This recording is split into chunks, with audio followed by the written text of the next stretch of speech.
Good morning to all. Myself Dr. Rajeshwari HV, working as an assistant professor in chemistry, JSS College, Gokak. This is my third video on microwave spectroscopy.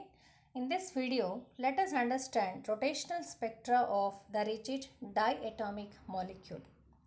So this is the rigid diatomic molecule. Consider the simple diatomic linear molecule. This is a linear molecule of mass M1 and M2, M1 and M2 are joined together by a rigid bar.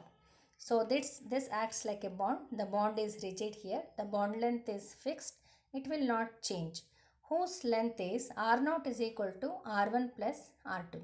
Here R1 is the bond length where R0 is the bond length and R1 is the distance from atom A to the center of gravity. The point C is taken as center of gravity where the axis of rotation is fixed here.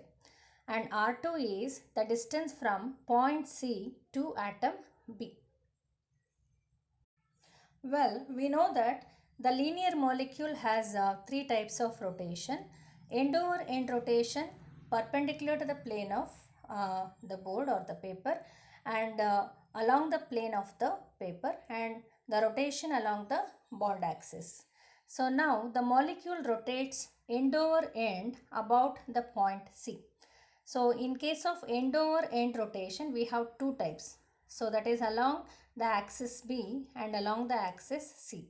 So end over end rotation perpendicular to the plane of paper and end over end rotation along the plane of the paper. So since both are same, we can consider any one type of rotation. So the molecule rotates end over end about the point C, the center of gravity. The point C is the center of gravity. This is defined by the moment of inertia or the balancing equation, that is M1 R1 is equal to M2 R2. So that means to balance both the atoms, right? So according to the equation M1 R1 is equal to M2 R2 is a balancing equation. Well, the moment of inertia about point C is defined by I is equal to m1 r1 square plus m2 r2 square, because the moment of inertia is equal to summation mi ri square. So we have to sum all the atoms and the distance from the center of gravity. Since we have two atoms here, m1 that is atom A and M2 is mass of atom B. M1 is mass of atom A and M2 is mass of atom B, whereas R1 is the distance from center of gravity to the atom A and R2 is the distance from the center of gravity C to the atom B. So since there are two atoms, we have to sum the masses and the radius from the center of gravity. So I is equal to m1 r1 square plus m2 r2 square. So well, from equation 2 we know that m1 r1 is equal to m2 r2.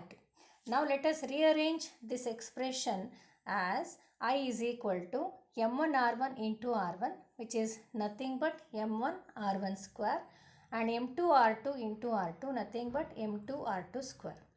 Now in place of m1 r1, so we can write m2 r2 because m1 r1 is equal to m2 r2. So I is equal to m2 r2 into r1. Okay. Now m2 r2 square, in place of that m2 r2 into r2, since m2 r2 is equal to m1 r1, we can write m1 r1 into r2. So I is equal to, in both the terms, r1 and r2 is common. So r1 r2 multiplied by m1 plus m2. This is equation number 3. Again consider the equation 1, that is m1 r1 is equal to m2 r2. Now according to equation 2, we have r0 is equal to r1 plus r2. Now if you rearrange this expression for r0, so r2 is equal to r0 plus r1. Now you can write the value of r2 in the equation number 1. Then we have m1 r1 is equal to m2 into r0 plus r1. Now multiply both, multiply m2 with r0 and r1. We have m2 r0 minus m2 r1. Rearrange the expression m1 r1, shift this m2 r1 towards the left hand side. It is plus is equal to m2 r0. Now in these two terms r1 is common, take out r1 common, then we have m1 plus m2 is equal to m2 r0.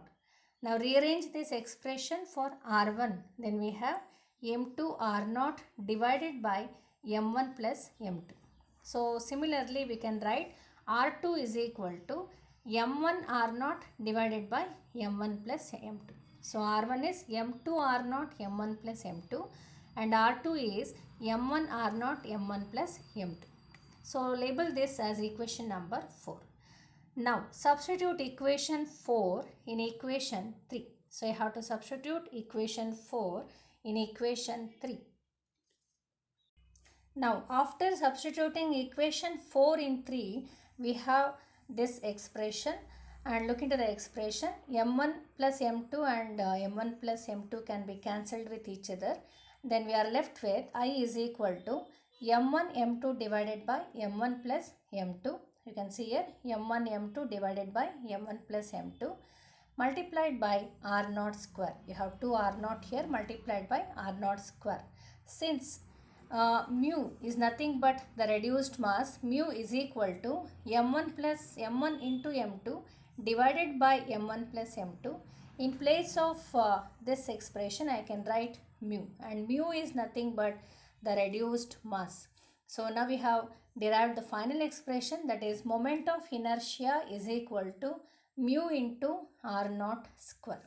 So equation 5 actually describes the moment of inertia conveniently in terms of atomic masses and the bond length. So using the expression I is equal to mu r0 square and the mu is equal to m1 m2 divided by m1 plus m2, we can conveniently calculate the atomic masses and the bond length of the linear diatomic molecules.